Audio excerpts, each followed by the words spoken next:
Well, good morning, Ahiah. Welcome to live streaming and live service from the Ahiah Center for Spiritual Living in beautiful downtown Pasadena, USA, in the heart of the Playhouse District. And I have just been reminded that we have a somewhat of an interruption on our Facebook stream, so you will need to be watching this on YouTube, but that's after the fact. When you go to Facebook and it's not there, go to YouTube. So, just in case. It's good to be here this morning. Good to have our senior minister, Reverend Scott Olson, back in the house. He is well rested, having come from beautiful Montana, Yellowstone Park, and beautiful. Boy, I'm jealous. I'm ready to go myself now. Indeed. And we would like to acknowledge that today is an auspicious day. It is a day in which we are reminded that deep in our hearts, we all have a desire for peace. And we know that peace is not the absence of war. It is a state of consciousness in which war is not required. And we seek that. As spiritual seekers, this is what we are up to. And today is a reminder that we are evolving, that we're in the middle of a birth. And sometimes birth is a little messy. But we are holding on to truth, knowing that we know that peace is. And so we're here to celebrate, have God's party this morning. We've got some folks in the house that are going to help us do that. First off, Connie Rouse is in the house, so we are definitely going to have some love today. Her voice, her energy, just that, she's going to bring it today. We know that. And Chris Glick is tickling the keys over there on the keyboard. And I see Satoshi's in the house on percussions. All right, Satoshi. And Leon Johnson on the bass. Yeah, I believe he's also in the sound room making sure that we have sound, indeed. Our theme this month in September is good work. Good work. And the wisdom talk today is creating a life that matters. A life that matters. Quite appropriate, I'd say. And also just a reminder that we are celebrating our 80th year in existence. 80 years. And very soon now, 2 weeks from now, we're going to have that one night only live concert with Ricky Byers and Michael Gott, and we're going to be making a joyful noise. This will be a time of celebration for us all to come together and just groove on who we are. And I'm really looking forward to that. That's exciting. So tell your friends, tell your neighbors, just go out and grab people off the street and sell them a ticket. Indeed. And with that, I think we are, I want to acknowledge Harris. He's our technical director. He's back there working with our live streaming feeds. Ahiah Sandra is our usher, hugs today, and I see Dorothy, so I'm going to assume that she's on too. So let's give our hugs, folks, some love. Indeed. And thank you, Leon, for doing double duty in there. We appreciate you. Thank you so much. And so with that, let's move into Gabriel's beautiful video. He always puts together these wonderful inspirational music videos. So let's tune into that. And let's not forget our practitioner of the day, indeed, is Jackie O. Jackie will lead us in the inspirational reading and also the invocation in just a moment. So let's tune in.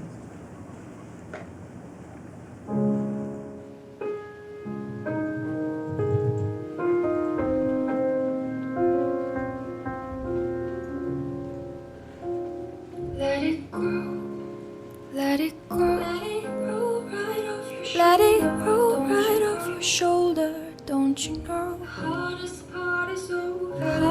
part is over. Let it in. let your clarity define you in the end. We will only just remember how it feels.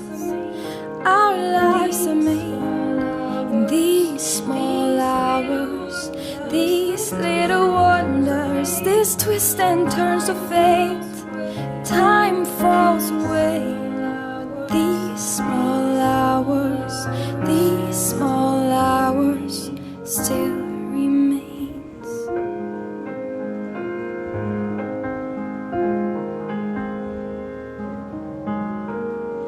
Let it slide, let it slide.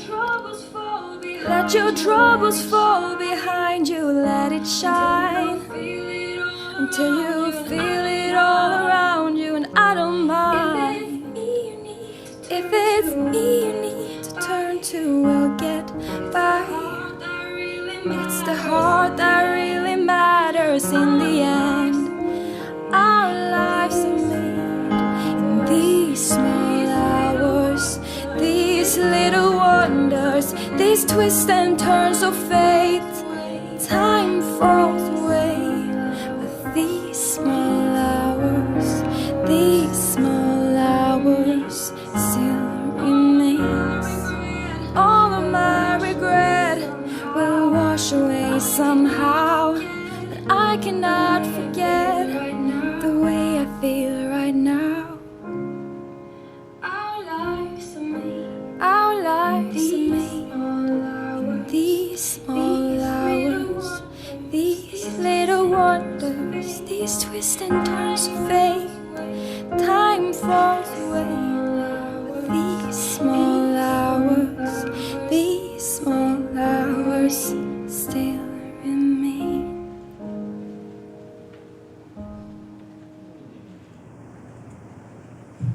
Yes, so, wow, that video really reminded me of going through my own pictures, my own albums. So thank you, Gabriel, for the video. And so I'd like to ask Jackie to come on up. She's going to do our invocation and our reading. And while she's doing that, I'm going to go ahead and light our peace candle, knowing that Jackie will keep the peace in mind when she does her prayer. Good morning. My name is Jacqueline Owens, and I am very joyfully privileged to be a practitioner here at Ahiah. My reading this morning is from 365, Science of Mind, a year of daily wisdom from Ernest Holmes, and it's dated the 11th of September, and it's called, I Ask, Certain that I Shall Receive. Ask, and it shall be given you. Seek, and ye shall find. Knock, and it shall be opened unto you. Matthew 7, chapter 7th verse.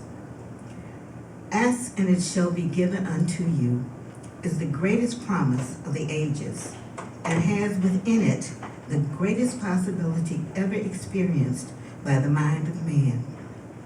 Surely this implies that there is a power that can and will honor our request. But the same man said, Ye ask and receive not, because ye ask amiss. These two sayings of Jesus are not contradictory. Each implies that there is a divine givingness that withholds nothing from man, but cannot contradict its own nature. That is, God is good, and we cannot expect evil from goodness. Therefore, if we ask evil from goodness, goodness cannot honor that request. This would be asking amiss. Whatever we ask for in the name of reality, that is, in the nature of that which is real, we shall most certainly receive. It is certain, however, that if we ask and have it given unto us, we must first seek and find, knock and have the door opened. What is this that we seek other than our true union with good? Where is the door that must be opened other than in our own consciousness? It is the door of acceptance, faith, and confidence. How can we receive that which the mind refuses to entertain? I believe and I accept with thanksgiving. Therefore today, I ask and know that I shall receive. I seek and know that I shall find. Today I knock and know that it shall be opened unto me. I receive the gift of life and all its fullness.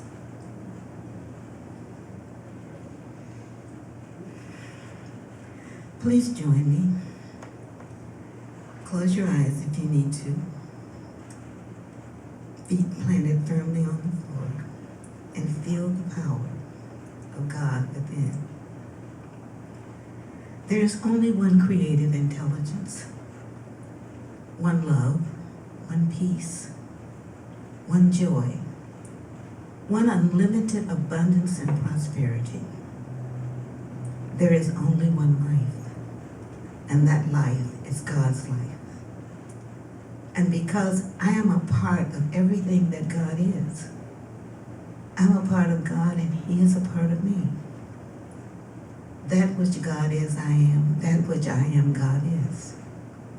And knowing this to be the truth of me, I know it to be the truth of each and every person on this planet, because each and every person is an individualization of spirit, an individualization of good, an individualization of peace, an individualization of all the goodness that God is. We cannot not be a part of what God is, because we are a part of who God is. And I speak my word for the healing of the separation of people on this planet. I speak my word that we may each and every one find the peace that is ours, that is within us, that is in our consciousness. I speak my word that we find the love and forgiveness, forgiving ourselves and forgiving others, and judging not those who are different from us. I know this to be the truth of each and every one of us here in Ahiah, out on our telecast out there. We are each an individualization of all the good that God is. And so I release this prayer of goodness and love and joy that has been asked of the universe. I release it to the law that just says, yes, you may have it all. And so I allow it to be in my life now. And together we say, and so it is. Amen and amen. Thank you. Namaste. Thank you, Jackie.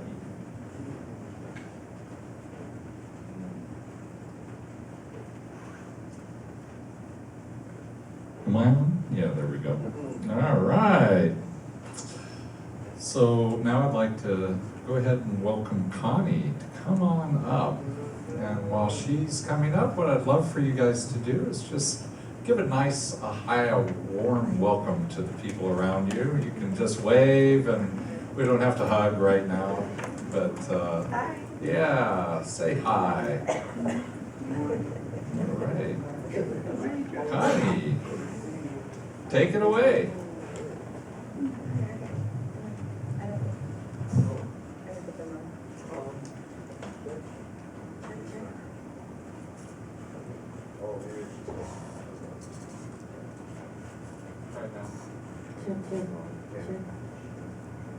Check 1, 2.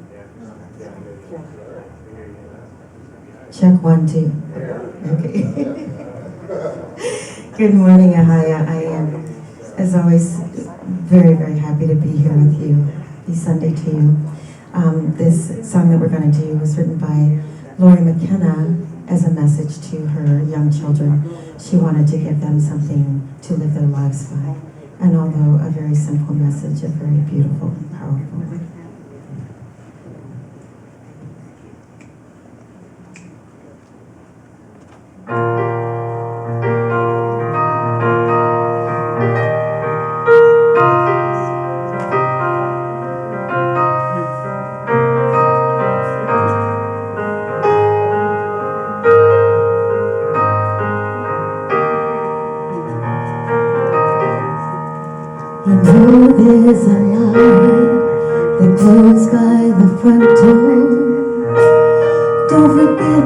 days under the mat, when childhood stars shine, always stay humble and kind. Go to church 'cause mama says to. Visit grandpa every chance that you can. It won't be wasted time. Always stay humble and kind. Close the door, say please, say thank you. Don't steal, don't cheat, don't lie. I know you've got mountains to climb, but always stay humble and kind. When the dreams you're dreaming come to you, when the work you put in is realized, let yourself feel the pride, but always stay humble and kind. Don't expect a free ride from no one. Don't hold a grudge or a chip, and here's why. Bitterness keeps you from flying. Always stay humble and kind. Know the difference in sleeping with someone and sleeping with someone you love. I love you ain't no pickup line. Always stay humble and kind. On the door, say please, say thank you. Don't steal, don't cheat, don't lie.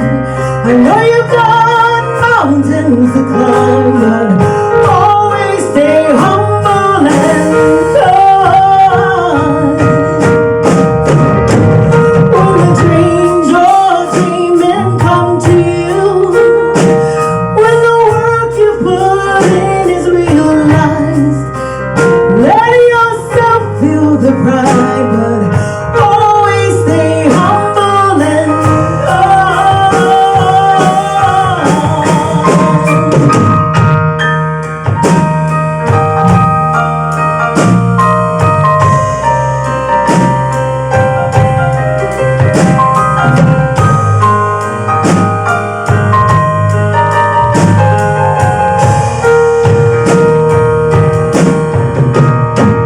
when it's hot, eat a root beer popsicle. Turn off the AC and roll the windows down. Let that summer sun shine. Always stay humble and kind. Don't take for granted this loveless life gives you. When you get where you're going, turn back around. Help the next one and always stay humble and kind.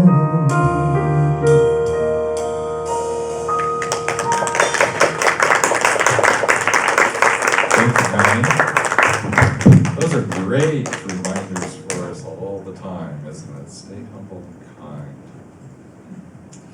So, here we are in September. I know it's not you guys' first September Sunday, but it's kind of mine. I was on vacation last week. And so for me, we have a new theme, which is good work. And I know that Reverend Mike did a great job last week of holding down the fort while I was gone, for sure. And, you know, coming back from vacation is always a little bit interesting. I always get plugged back in and see what's going on in the world. I know, you know, for many folks, the passing of Queen Elizabeth, you know, is a big event.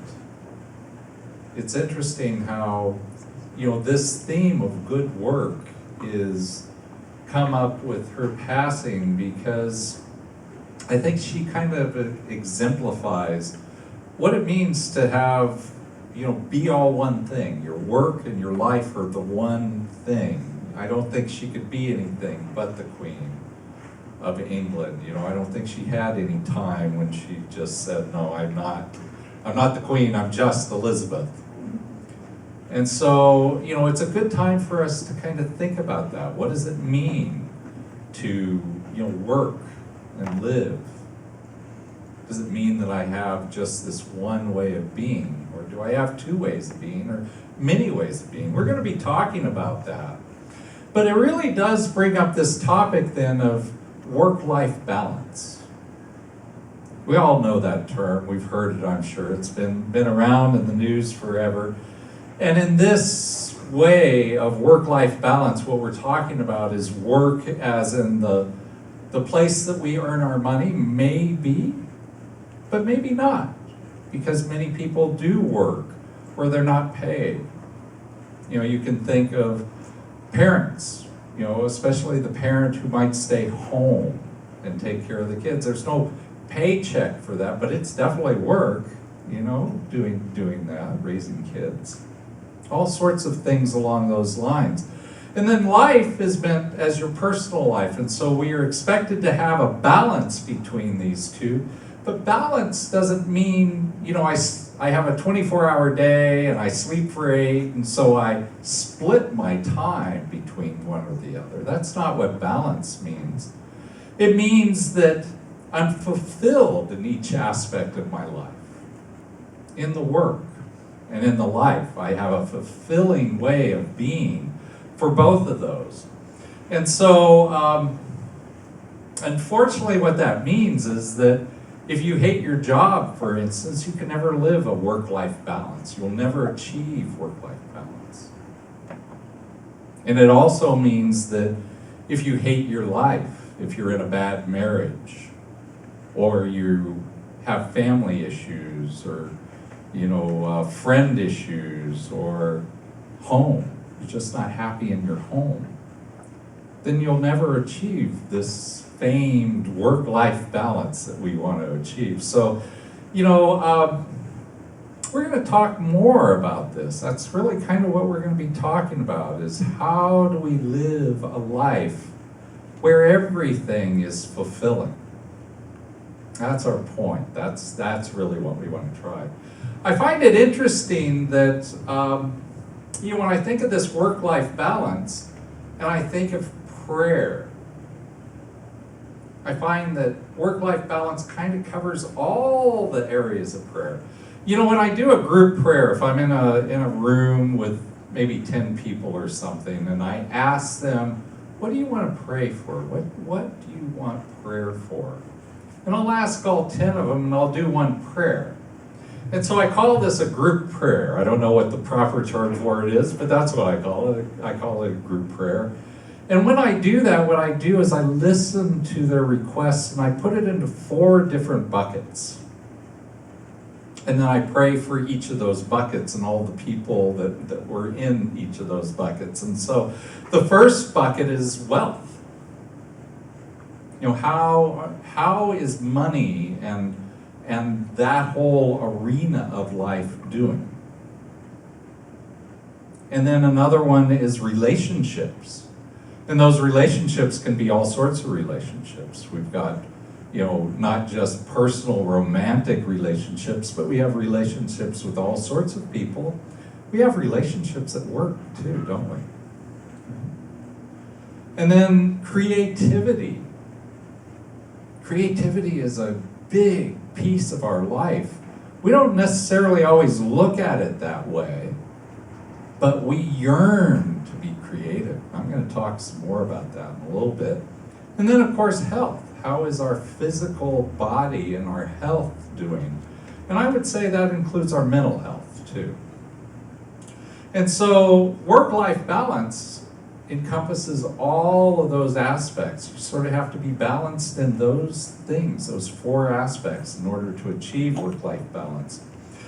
And one of the things, I saw this on the internet, so I thought I'd just kind of take it and put it up here on our screen here.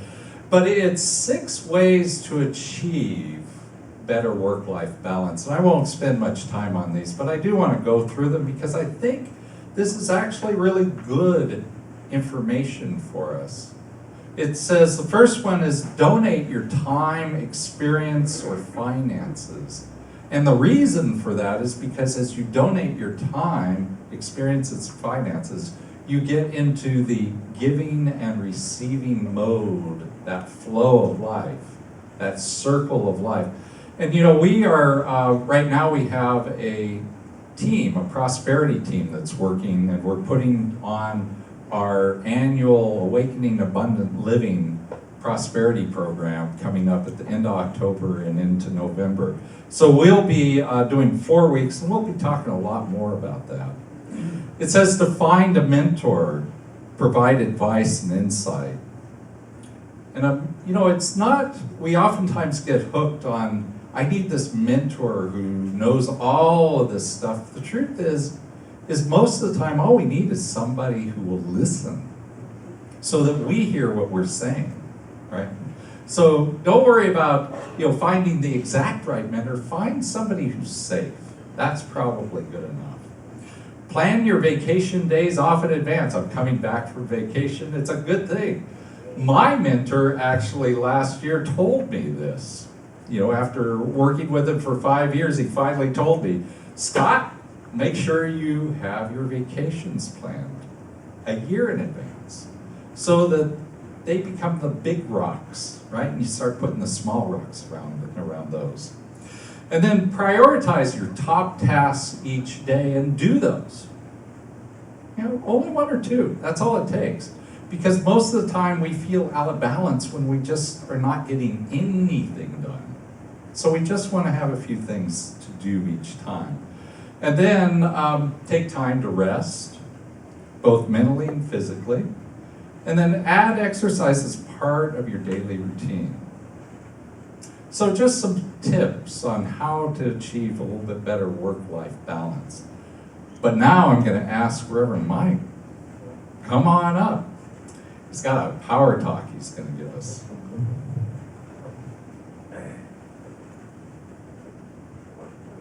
Oh, yes, thank you.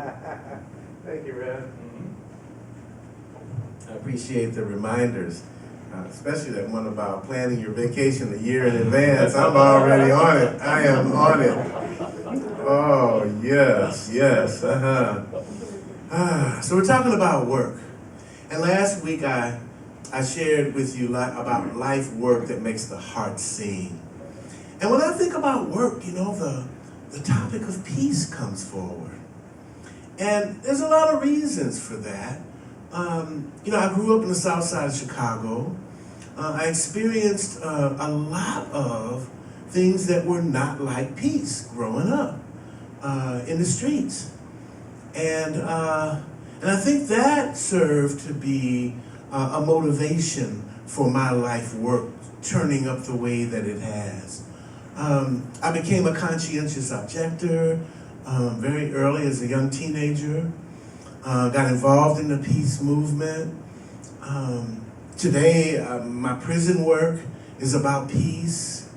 I'm a diversity or unconscious bias facilitator. That's about peace, you know, in the racial equity field. And my life has shown up this way because of those things that were not like peace. And so today being September 11th, we have all experienced an event that did not look like peace at all. No way, no how.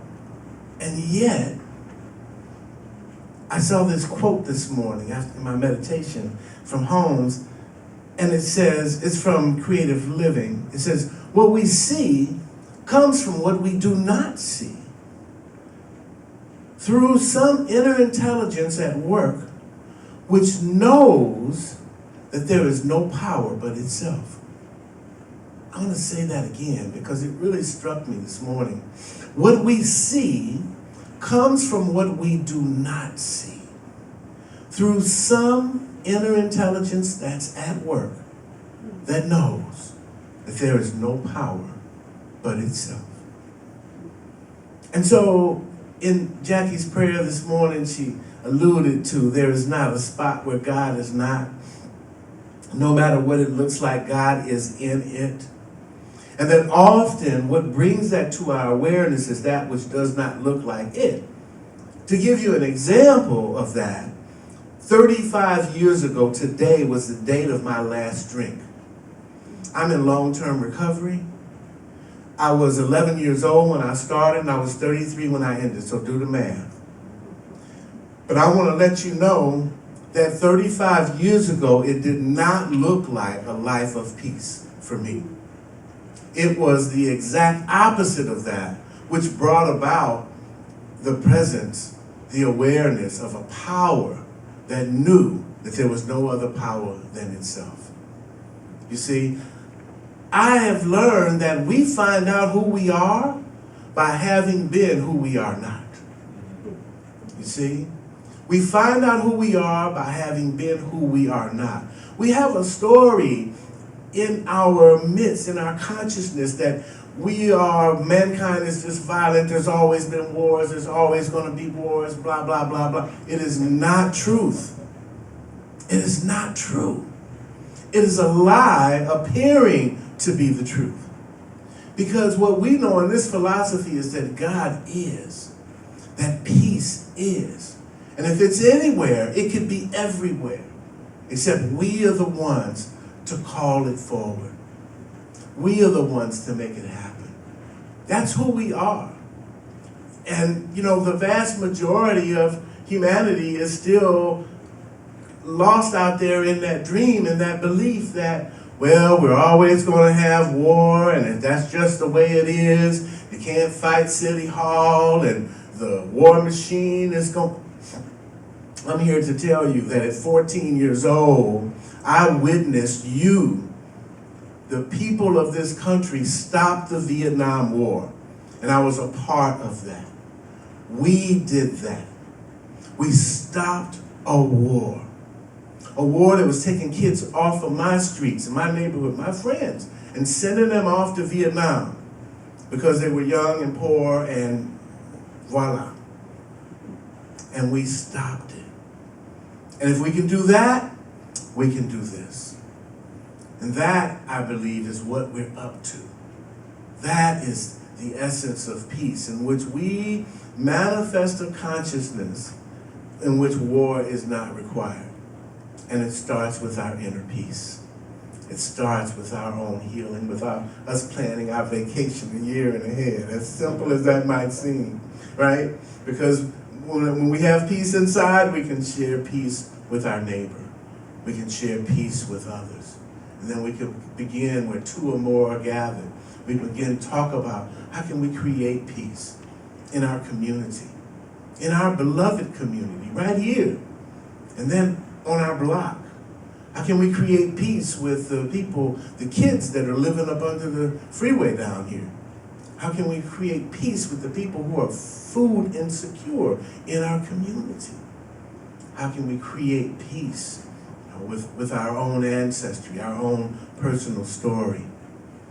And that's why I'm here. Because I believe that is possible. I believe that there's this alternate universe where peace is, and one day we can just look in the mirror and say, boy, I am glad that I found peace.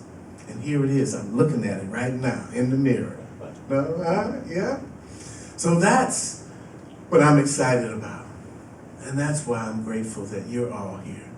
And then we're up to this, making a joyful noise and remembering to always be humble and kind. Thank you so much, Connie.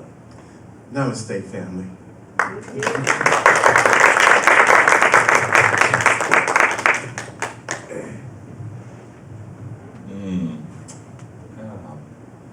That inspires me. I'm almost going to change my talk, but I think I haven't thought through it enough to do that, so I think I won't. But yeah.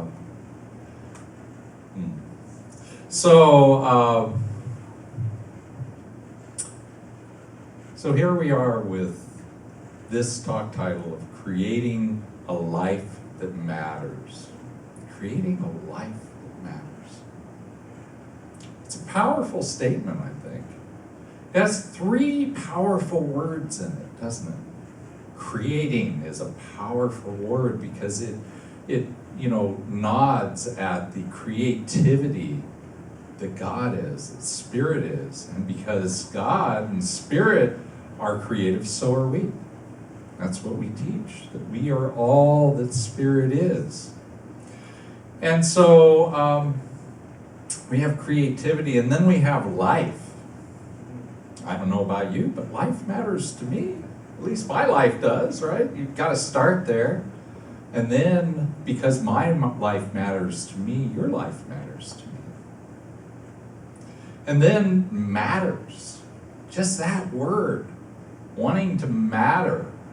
We all have that thing. That's I think, intrinsic to humankind, that we all, in some way, want to matter. And we all want our lives to matter. And so,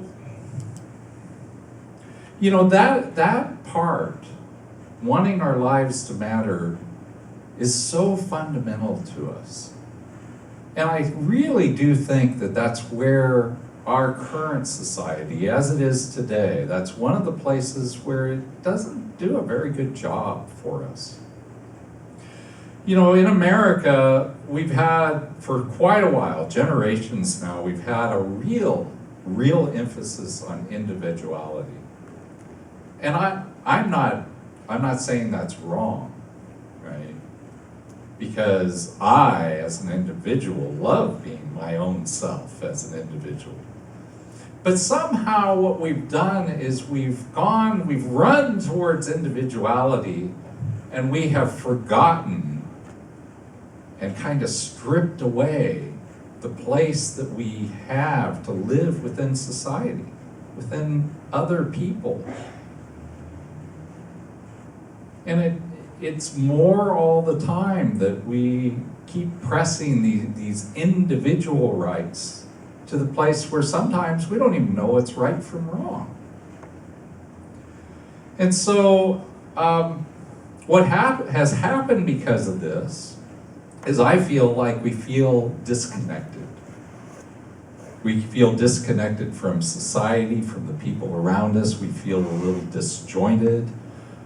And what we would like to have is we want to feel like we're attached somewhere.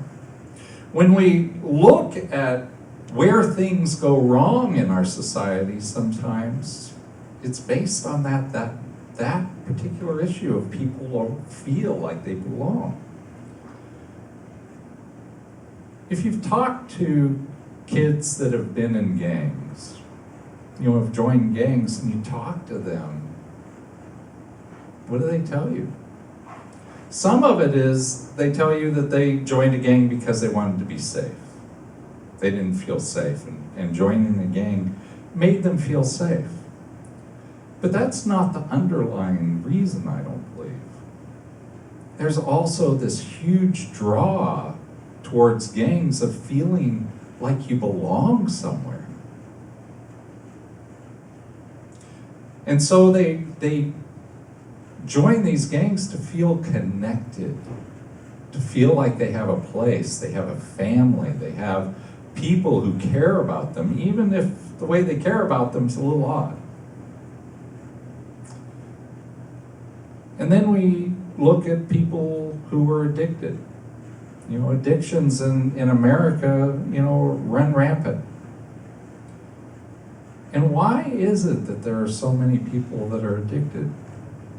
Well, to me, I believe in working with people with addictions, alcohol addictions, drug addictions, other types of addictions. One of the reasons is because they are putting a layer on top of feeling disconnected, not mattering. And so today what we're talking about is creating a life that matters, because I think it's important. I think from a human perspective, we want to feel connected. We want to feel like we matter. And why is it that sits there all the time for us? Why is it so common among all human beings that they want to matter? Well, I think Ernest Holmes tells us a little bit about that.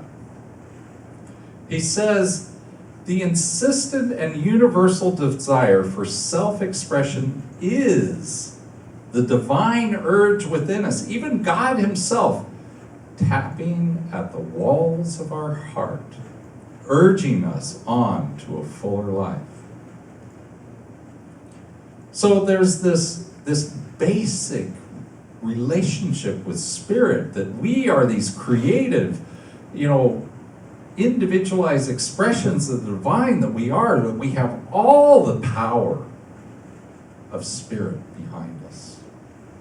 And so spirit is tapping at our hearts. If you listen, you can hear it. You can feel it. This presence that is right there. And that tap at our hearts, I want to make sure you recognize it correctly. It is not a judgment. It's an invitation. It's an invitation for us to use all that we are, all that we have at our disposal, all that we are as these divine beings, these creative essences, to light up our life. And because we light up our life, we light up other people's lives around us. And spirit gets to experience itself as us, through us. That creativity that it is only comes into being really through consciousness being creative. And so we have this invitation always from the divine. It's always whispering to us. It's tapping at our hearts to come out. Come out and play. Come out and be. Come out and grow. Come out and be more than we have been. And so, I was thinking about this, and I was thinking, how did that show up in my life? It's kind of the advantage of adding a few years to your life, right? You get some experience. And so I look back and I see the path that I took originally. I see where I've made the changes along the way. When I started out as an adult, what really mattered to me, the way I thought about creating a life that mattered, was I really wanted to be remembered. That's what I was thinking. That's how I gauged my success on this, creating a life that mattered, was, when I was dead and gone, would people actually remember what I had done? And so, when you look at it, life from that perspective, what I'm looking for then is I'm looking to see how people would judge me. Would they judge me after I'm gone? Can't defend myself or anything, right? Would they judge my life as having mattered or not? And the problem is that I felt empty at that time. Maybe you've had that feeling too. It sits right about here for me. It's like I'm a physicist, so I think in terms of things like black holes. It's like having a black hole right here. And everything that I would say, oh, I did that. Wasn't that wonderful? Here, look at that. But then I'd put that in to fill in the black hole. Didn't fill in anything. Right? Because what does a black hole do? It just takes everything, sucks it on in, even light. And so I could have done anything. I could have, You know, I could have saved the world 3 times over, and stuffing that in, it just went gone, right? What's the next thing you're going to do? And so the issue is all about judgment. And there's a quote I want to give you. It's a quote from Theodore Roosevelt. He's our 26th president. He was president from 1901 to 1909. He became president. He was vice president. He became president when McKinley was assassinated. And so here he was. He says this. He says, comparison is the thief of joy. Oh yeah. Think about that one for a little while. Comparison is the thief of joy. I think that's very, very true. It was true in my life then. Because that's all that stuff that I was doing, I was comparing myself to other people. And you know, even if I was successful. It's not like I was not doing things. You know, I got degrees in applied physics. I was managing all these people. I was making money, but it didn't feel. It didn't feel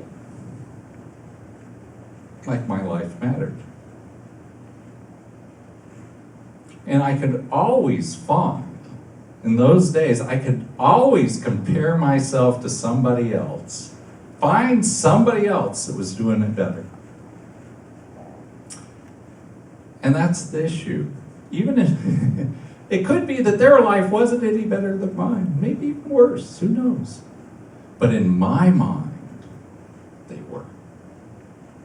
There was these people out there who were better than I was, who had done it better, thought faster, wrote better papers, whatever it was. And so what I came up with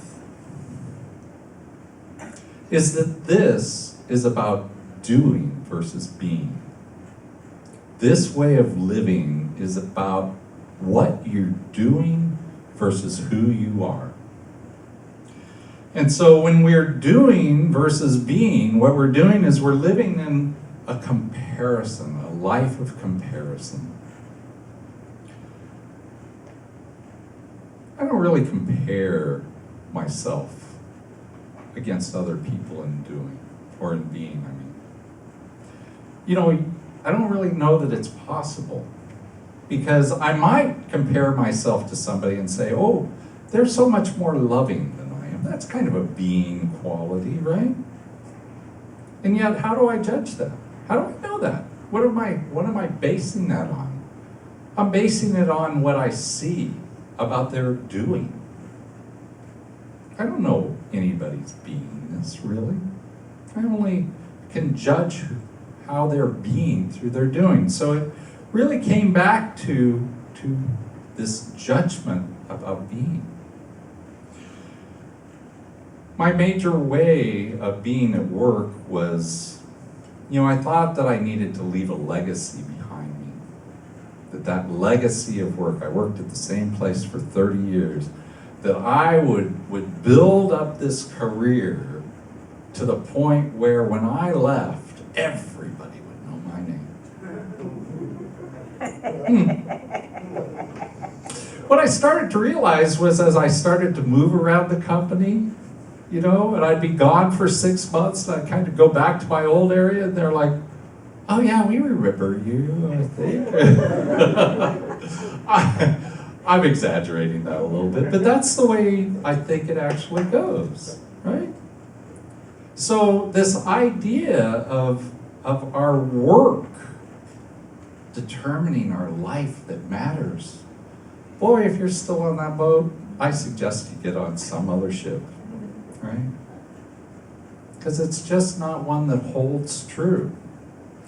So this thing of searching and being dissatisfied eventually led me right to here. It led me to a center for spiritual living. And even though I wasn't looking for it, this is the way God works, right? Even though I wasn't looking for it, I got an invite from a friend. She didn't even tell me I was going to go to church. But it was okay, because I walked in and it was exactly what I needed in that moment. Exactly what I needed. And so, I learned to explore this concept of who am I being? I'd never even thought about it for a day before that. It was always about doing, but now, who am I being? And I started to recognize that I was more than the job that I was doing. And as I focused on who I was being, my beingness expanded me. I became a father.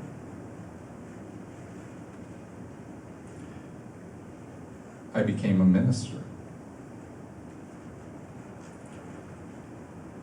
And, I've always been with Gabriel this entire time I've been with Centers for Spiritual Living, but this idea of who am I being in relationship with my husband, it's a question. It's a question I've asking myself a lot lately.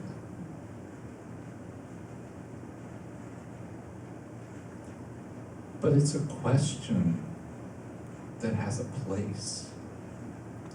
It's a question that lives in the heart, not in the head. It's a question that we can all use in whatever way that we want to in our lives. It doesn't have to be about your relationship, it can be about anything. Who am I being right now? It's a good question to ask. So fundamentally, I came to recognize that I am the author of my own life. And that I don't live my life through being or through doing. I live my life through being. I figure out who do I want to be, and then I start to listen to Spirit. And Spirit says, very simply, if you want to be that, step over here. And now take another step. And these are so small steps that you don't even recognize that you're following Spirit's guide sometimes. It's just that when you look back at where you've come from, you don't even recognize the person you were. And that's not a bad thing. It's not about the judgment of who you were and a judgment that I'm now better or somehow, more grand or glorious. It's just a recognition that I have followed a path that has led me to this place I stand right now, because this is who I wanted to be. And so I think that we are fundamentally creative, that tapping against our heart of Spirit. It's a tap of reminding us to be the creative essence that we are. And I vowed not to waste that. I vowed not to waste that ability to create a life that matters, to me at least. I love you guys, but it has to be my life. I have to do what my life is calling me to do. And I'm glad that it's led me here. I'm glad that it's led me to be who I am right now. My ordination is less than 2 weeks away.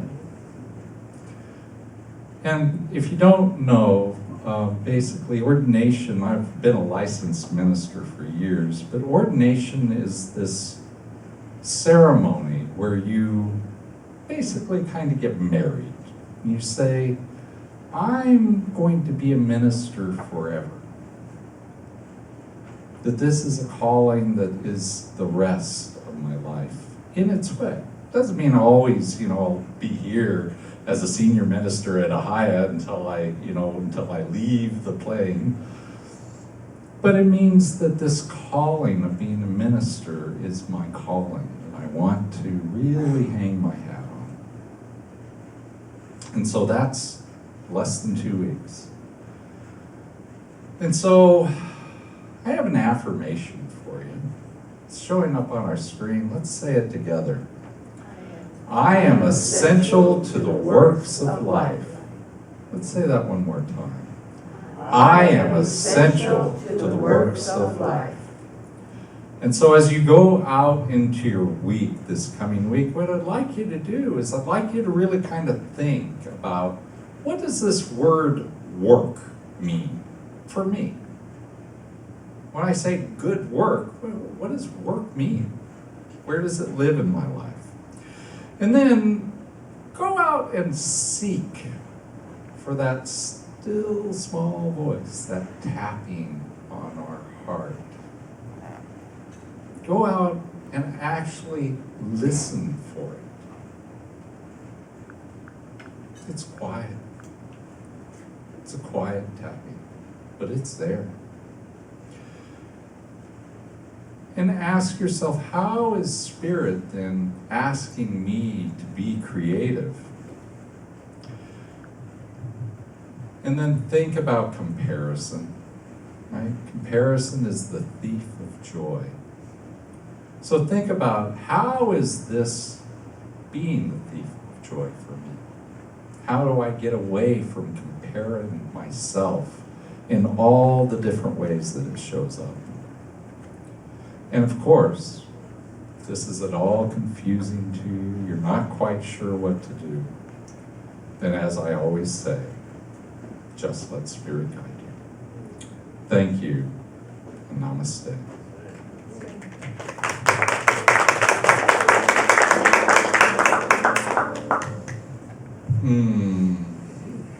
So this is a time to just go into prayer and allow these ideas to find that place inside of us where they can anchor in. Whatever is appropriate for you. And what I know, standing here, right now, is that that still small voice inside is the voice of the beloved. It is the voice of Spirit, of God, of whatever name you want to give it. It doesn't really matter. It is the life that is everything and everywhere.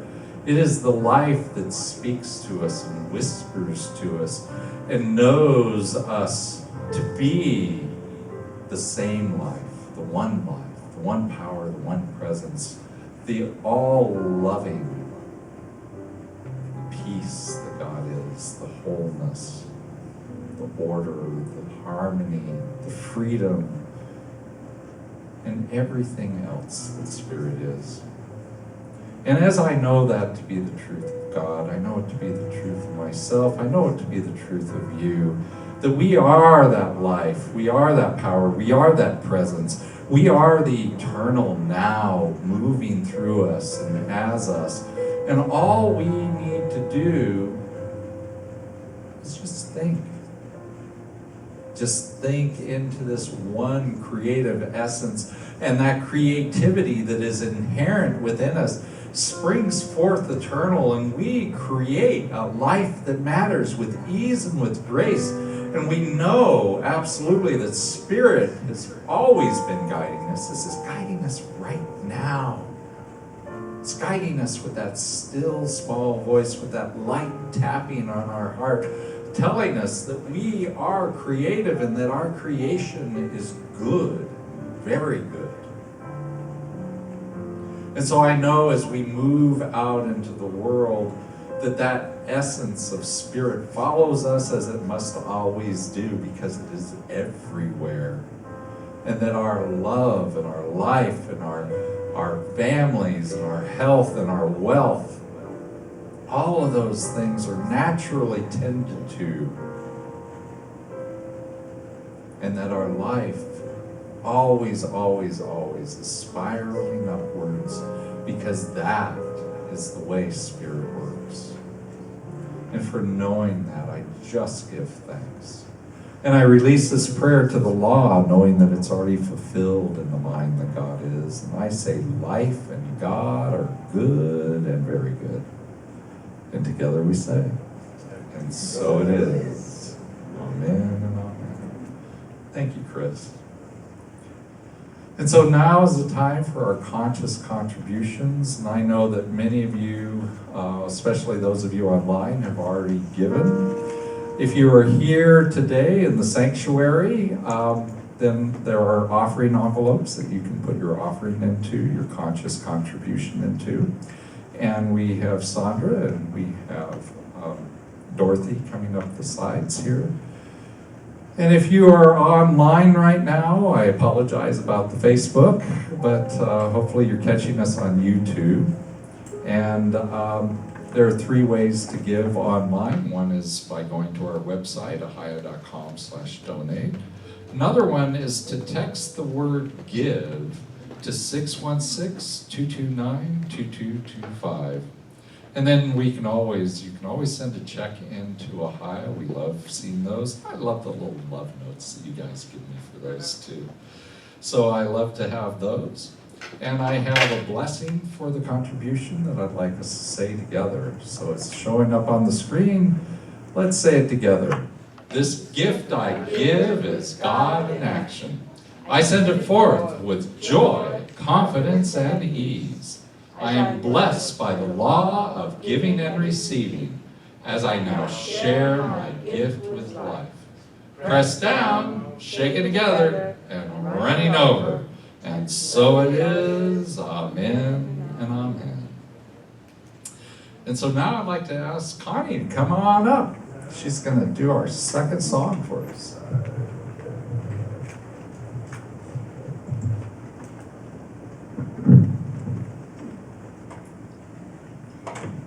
Check and see. Okay, I'm on. Okay.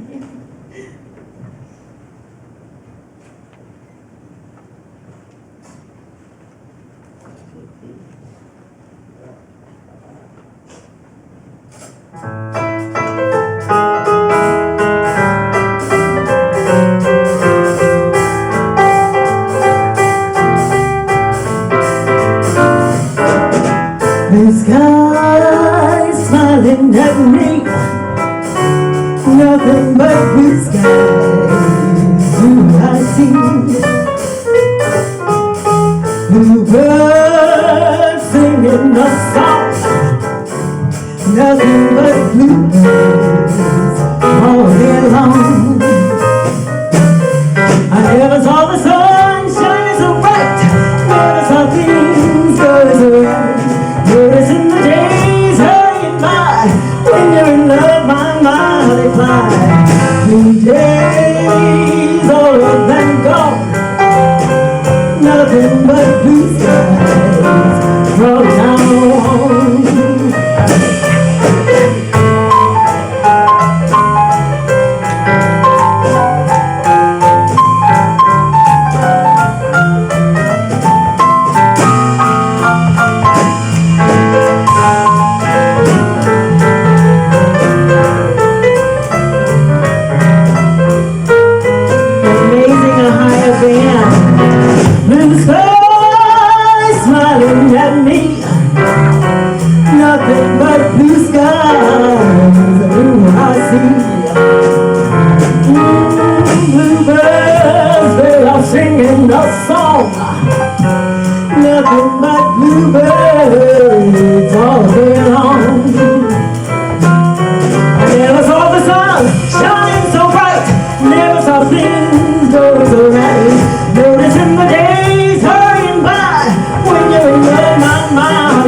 about blue skies, we have our youth coming on up. So let's give them a nice warm applause. Let's give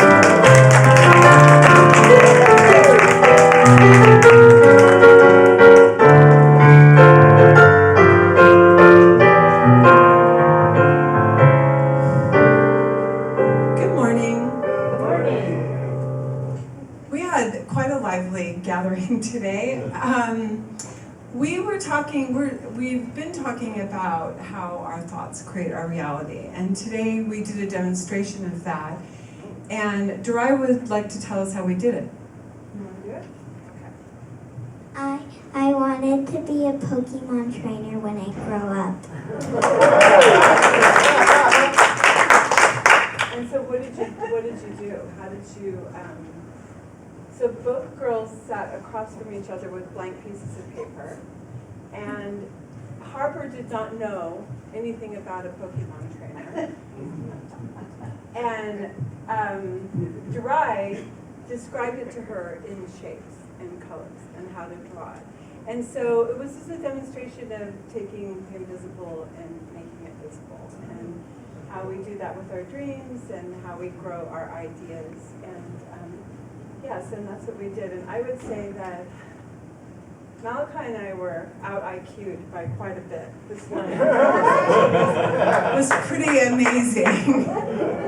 I just kept looking at him like, what was one of the things that was said? It was very, I was like, what? What did she just say? Did she say what I think she said? Growth mindset. Growth mindset. It's like, oh yes, growth mindset. Let me look that up.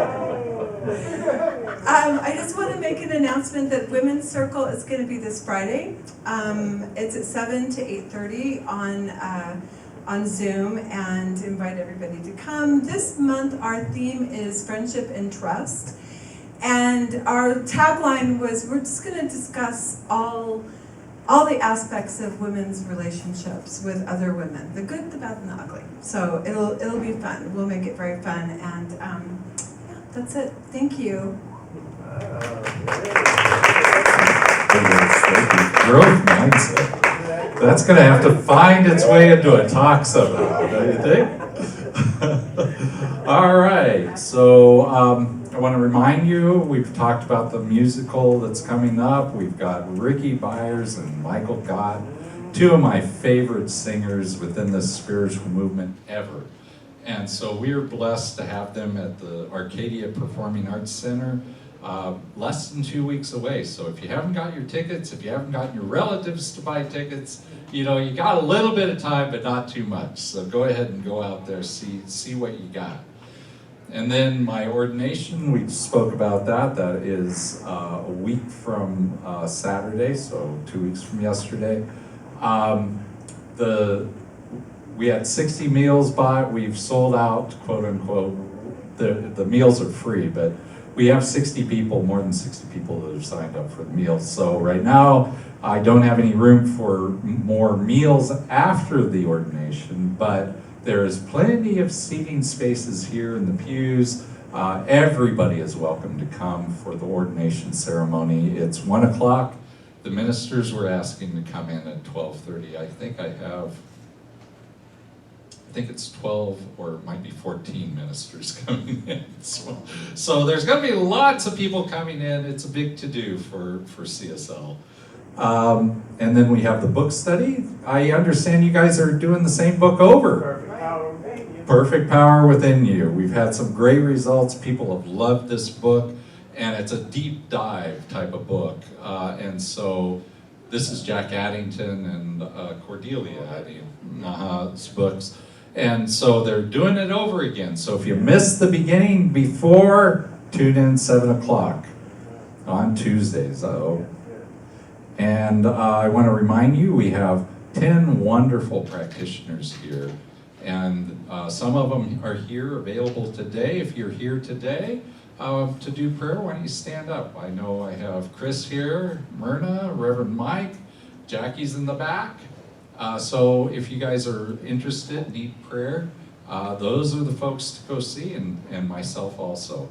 And if you want to talk to them beyond, right after church, We have contact information for all of them at ahiah.com/meetourpractitioners. We also have Ministry of Prayer, so if you just want to type in a prayer request, you can do it at ahiah.com/prayers. And remember, that's only ever seen by the ministers and practitioners at Ahiah, and we will pray for you. And then we have Dial-A-Prayer also. It's a great little pick-me-up. It's a recorded prayer that's on a phone line. You can get to it by going to our regular phone line and then hitting option 7. So, we all know what we're doing, right? We're getting ready for Ordination. We're getting ready for concert. We're getting ready for fun. And we're getting ready for the Prosperity Program coming up in about 4 or 5 weeks, somewhere in there. No, it's got to be more than that. It's another month after that. So we got a little bit of time, but so much good stuff is going on. So let's say a benediction together. Something wonderful is happening through me right now. It is this thing called life. Life is in my mind. Life is in my body. Life is in all of my affairs. I accept it. I am it, and I share it. Just the way it appears, and just the way it appears not. Thank you, life. Amen and amen. I'll see you guys after service. I'll see you back in the back. It's a little warm outside, so I'll see you back in the fellowship hall. And we have a little bit of a celebration going on after this. We got birthday cake, and we got all sorts of goodies. We're celebrating Marsha Bradshaw's 75th birthday. So stick around, go in there. I think we got coffee. We got all sorts of stuff for you. So I'd love to chat with you back there. I love you guys, and I'll see you next week, either here or online. Thank you, and namaste.